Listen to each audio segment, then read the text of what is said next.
Bonjour et bienvenue, je suis Youssef Corby. On va voir ensemble les fondamentaux du langage PL/SQL. On va voir le besoin auquel ce langage répond, la structure d'un bloc PL/SQL, ainsi que les différents types d'un bloc PL/SQL. Afin de comprendre l'importance et l'utilité du langage PL/SQL, on va commencer par un petit exemple. Ici, on a un tableau des employés avec un nom de l'employé, le département et le salaire. Disons que notre directeur nous demande d'effectuer une augmentation de 20% pour tous les salariés de l'entreprise. En SQL, la requête, elle sera toute simple. On va faire un update employees set salary égale à salary fois 1,2. Cette requête, elle va suffire pour mettre à jour tous les salaires des salariés de l'entreprise avec une augmentation de 20%. Maintenant, disons que la demande de notre directeur est différente. Il souhaite faire ou effectuer une augmentation par département. Il souhaite effectuer une augmentation, par exemple, de 20% pour le département 90, une augmentation de 25%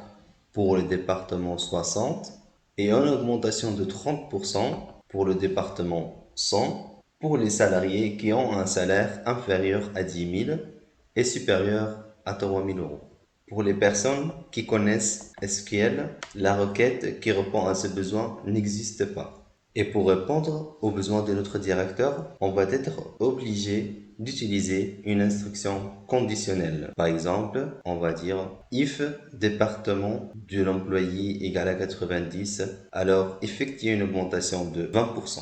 Et si le département de l'employé est 60, effectuer une augmentation de 25%. Else if, si le département de l'employé est 100 et le salaire est inférieur à 10 000 et supérieur à 3 000, effectuer une augmentation de 30%. SQL ne supporte pas les instructions inconditionnelles pour la simple raison qu'il n'est pas un langage procédural. Et c'est là qu'intervient le langage PL/SQL. PL consiste pour Procedural Language. PL/SQL a la particularité de combiner la puissance de manipulation de données de SQL ainsi que la puissance procédurale et structurée du langage de programmation standard. Voyons voir maintenant la structure d'un programme PL/SQL. La première section, c'est la section déclare. Ici, on définit les variables qu'on va utiliser, les curseurs et les User-Defined Exceptions.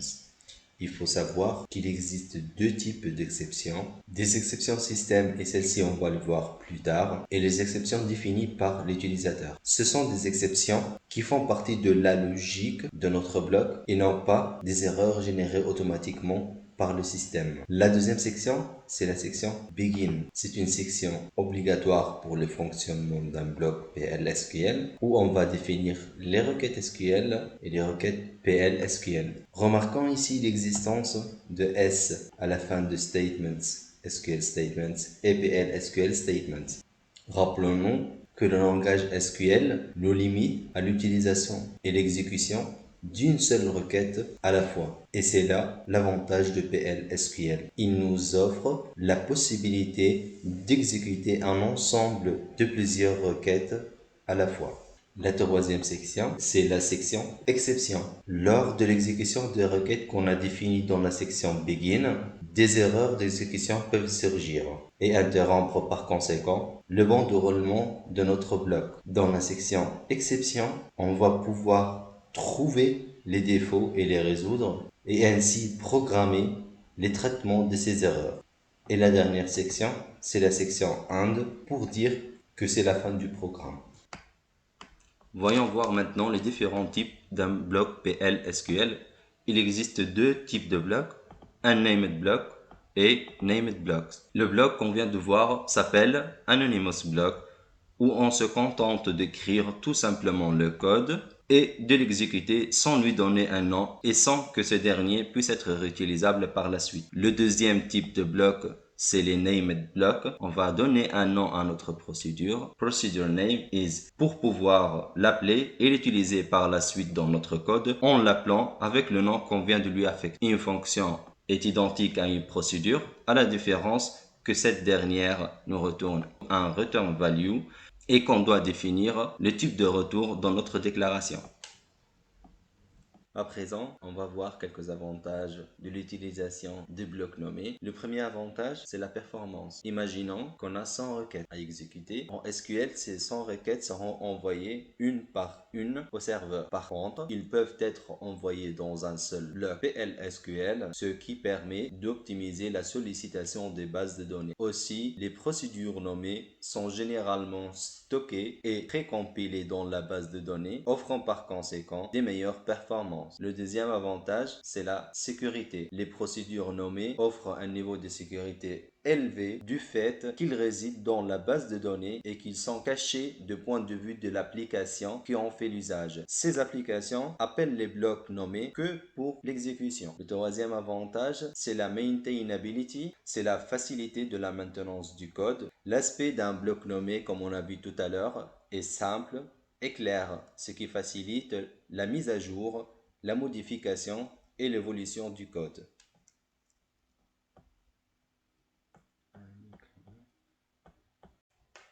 À présent, on va pratiquer ce qu'on vient d'apprendre avec un exercice simple où on va faire le calcul de deux variables et afficher la somme. Avec un bloc PL/SQL, on va déclarer nos sections. La première section déclare, vu qu'on n'a pas besoin de déclarer quelques variables, et end. C'est la fin du programme. Là, on va déclarer la première variable par 1. On va dire qu'elle est du type number. La variable v2 du type number, ainsi que résultat type number. On va commencer maintenant notre bloc section begin. On va affecter une valeur à var1. Elle est égale à 3 par exemple. var2, elle est égale à 2. Result, notre résultat, elle est égale à var1 plus var2. Et on va afficher le résultat des BMS.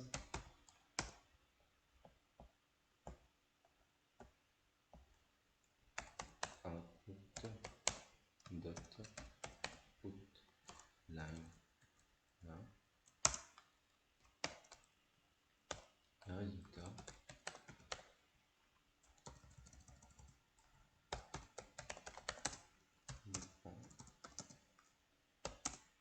égal, on va afficher le résultat, la valeur du résultat avec le result.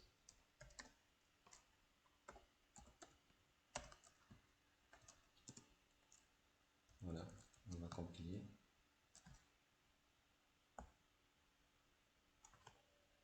Le put line doit être déclaré. Okay.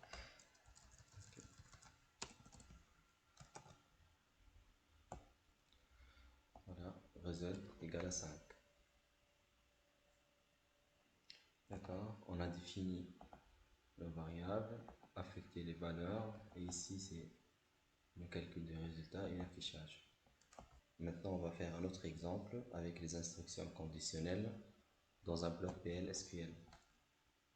Et on va planifier notre exercice. On va voir notre tableau Employees avec un salary. On va afficher les salaires et les employee ID. Employees. Where order by salary. Desk. Voilà. On va compiler. Voici notre tableau. On a les salaires et les ID. Notre instruction conditionnelle, elle va lire le salaire. Si le salaire est supérieur à 20 000, donc c'est un membre fondateur. S'il est entre 20 000 et 10 000, donc c'est un PDG. Si entre 5 000 et 10 000, donc c'est un directeur. Entre 3 000 et 5 000, donc c'est un ingénieur. Sinon, c'est un technicien. On va essayer de programmer ceci dans un bloc PL/SQL. on déclare les sections begin et end. On aura besoin de deux variables, v salary de type number et v id de type number aussi.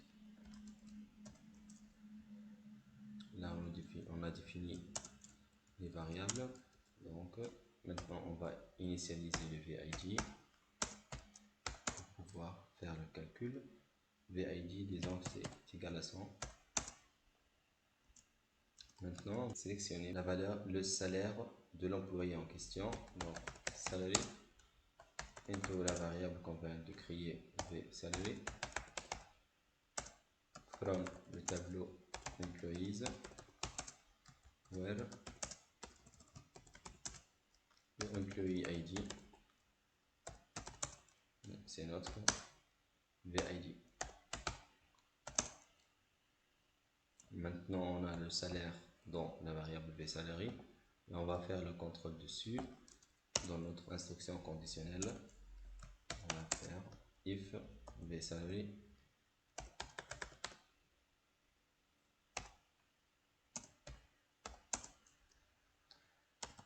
if vSalary il est supérieur ou égal à 20 000, donc on va afficher dbms notre output notre outline,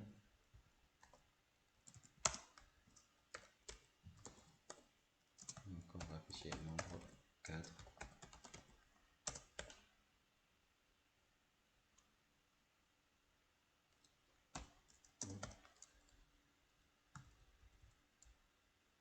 On va refaire la même chose ici avec un else if si le salaire il est inférieur à 20 000 and des salariés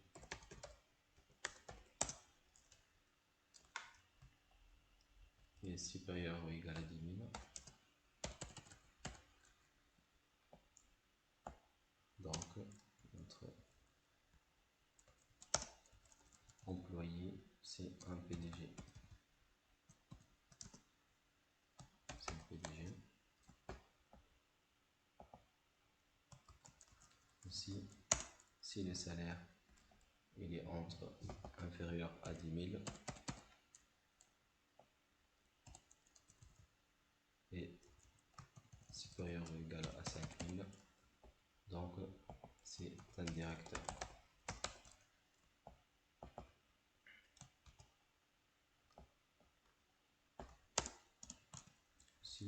Si le salaire est inférieur à 5 000 et supérieur à 3 000, donc notre employé c'est un ingénieur.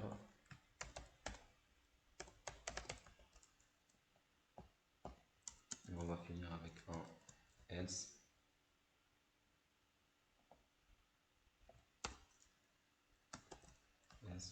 C'est un technicien.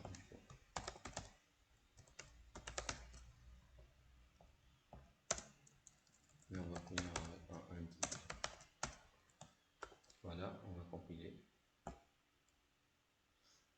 Donc c'est un membre cadre pour notre salarié avec l'ID 100.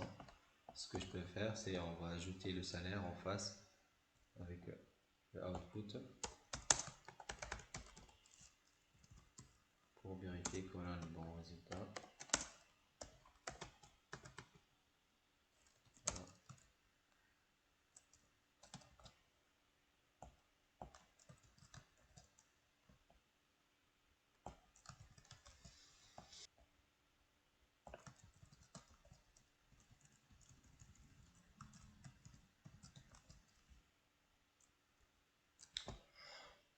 Là, le salarié.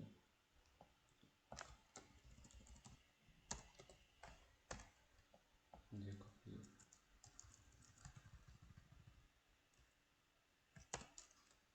Là.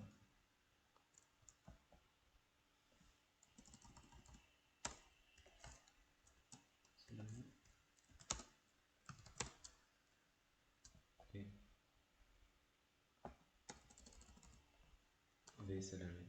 Ok, ce que je peux faire aussi ici, c'est on va changer, on va pas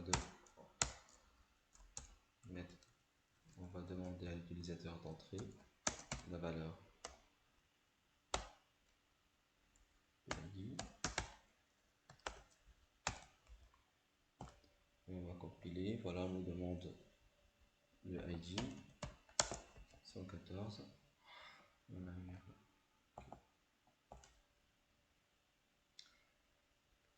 Base salary a été détecté, voilà.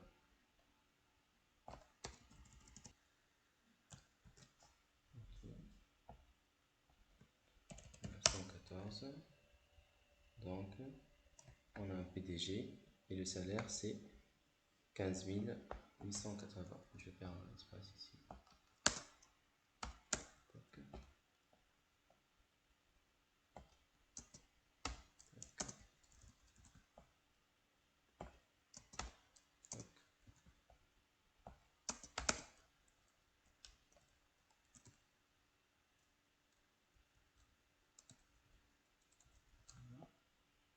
ici. Ça va être là. On va compiler 114. Donc, c'est un PDG et le salaire il est de 15 880. On va utiliser un autre. 117. C'est un ingénieur et le salaire il est 4032. Voilà, on peut voir aussi des exceptions. Disons qu'on va entrer un ID qui n'existe pas. Disons 3000, je pense qu'il n'existe pas. There was no data from the object which may due to end of fetch. Donc là, on va utiliser les exceptions pour gérer ces erreurs système. On va voir comment on va faire. Ici, on va déclarer notre section exception et on va dire when no data found, then DBS input